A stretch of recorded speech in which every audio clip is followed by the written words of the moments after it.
বিশিষ্ট শিল্পপতি মুন্নু গ্রুপের প্রতিষ্ঠাতা চেয়ারম্যান মরহুম হারুনার রশিদ খান মুন্নুর সহধর্মিণী আর নেই।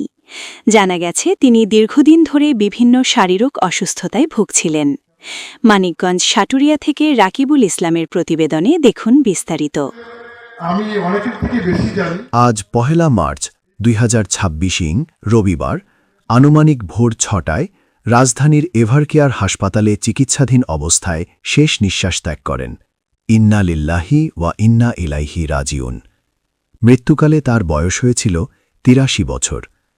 মানিকগঞ্জ সাটুরিয়া ৩ আসনের এমপি, গণপ্রজাতন্ত্রী বাংলাদেশ সরকারের বেসামরিক বিমান পরিবহন ও পর্যটন মন্ত্রণালয়ের মাননীয় মন্ত্রী আফরোজা খানম রিতার মমতাময়ী মা এবং সাবেক মন্ত্রী, সাবেক সংসদ সদস্য, বিশিষ্ট শিল্পপতি, মুন্নু গ্রুপের প্রতিষ্ঠাতা চেয়ারম্যান মরহুম হারুনার রশিদ খান মুন্নুর সহধর্মিণী হরুন নাহার রশিদ।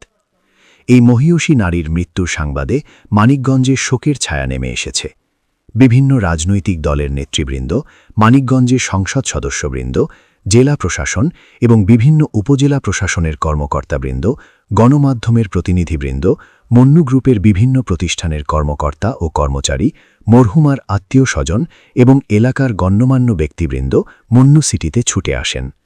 মরহুমার নামাজে জানাজা আজ ১ মার্চ রবিবার বাদ আসর মানিকগঞ্জের মুন্নু সিটিতে মেডিকেল কলেজ মাঠে অনুষ্ঠিত হয়।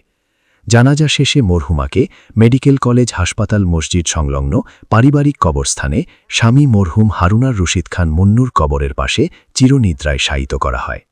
মৃত্যুকালে তার ২ কন্যা আফরোজা খানম রিতা এমপি এবং পারভিন বেগম, ৩ নাতি, ২ জামাতা, ভাই বোন সহ অনেক আত্মীয় স্বজন ও গুণগ্রাহী রেখে গেছেন। মরহুমার জানাজায় হাজার হাজার বিভিন্ন শ্রেণী পেশার মানুষ শরিক হন।